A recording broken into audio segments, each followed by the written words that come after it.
When you started off, journey in acting, tell me about that first period of time. How was that? Like, you go in with preconceived notions generally in any career, right?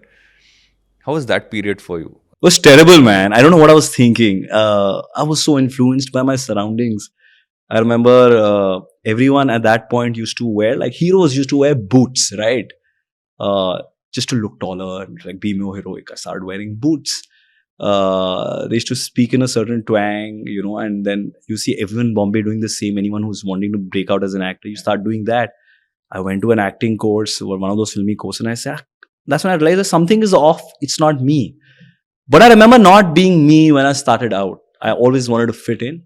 And it was a period of about 3 years where I was trying to be everyone. There used to be you remember Estella was Oris at one point. Yeah. It used to be like the hub of it Yeah, used to yeah. be the Soho back then. Yeah. Or us in Friday nights at was Oris. always like you have to get in or you have to be out.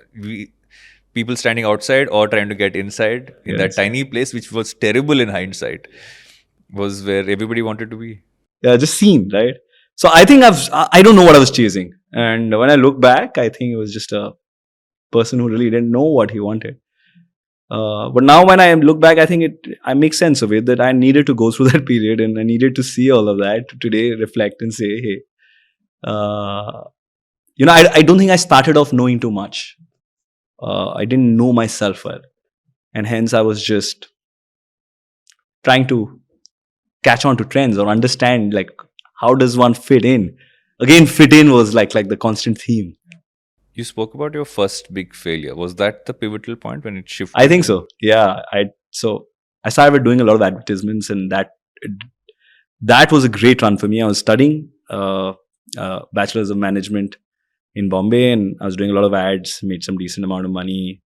I think the first film happened when I was about 23, 24, and it was as Bollywood gets. And to an outsider, it seemed like a great sort of breakout film because it was being made by the producers of Omkara right after Omkara, right? And that's all I could see. It made sense. Music was Vishal Bharadwaj, etc.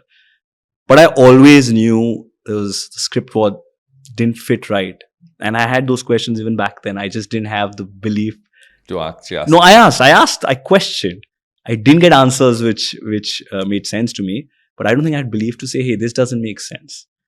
And I think I did that, and when it was coming out, I think I pretty much got a call from every big producer in the city saying, see you on Monday, come, we have to sign this contract, like two big producers. Film came out on Friday. I don't think I had the understanding then to realize that we made a terrible film because you're too close to it. You're 24. My phone never rang after that Monday. No one called me for 6 months.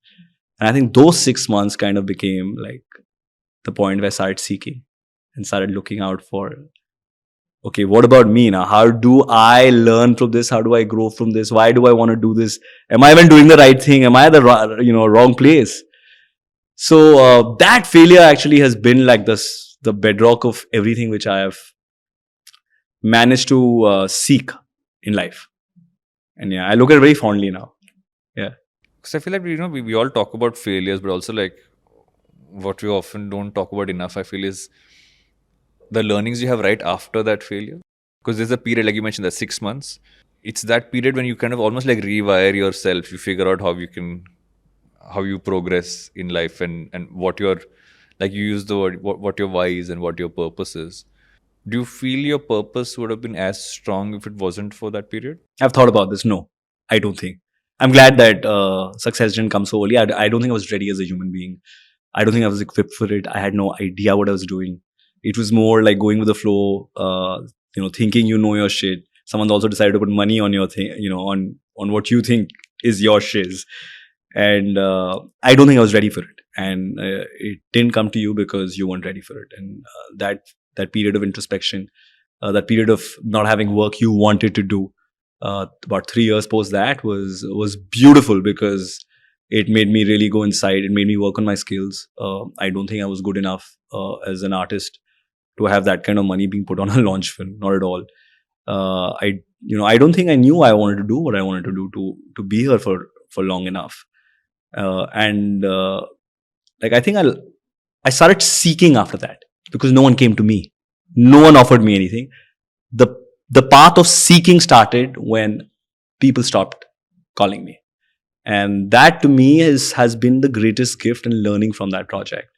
That today it doesn't matter what you've achieved in the past or what you're doing, but the day this desire or hunger to seek dies, I wouldn't know what to do. So I think, like, when people say, who are you, what do you do, sometimes I can't get myself to say I'm an actor because I feel that's one of the things I do. But who am I? I'm a seeker. Uh, yeah. And I'm on that journey. And through that journey, right now, I'm entertaining, I'm acting, and it gives me a lot of joy. It takes care of a lot of things. But is that me? I still like second guess it. For more insights like this, make sure you check out the full episode.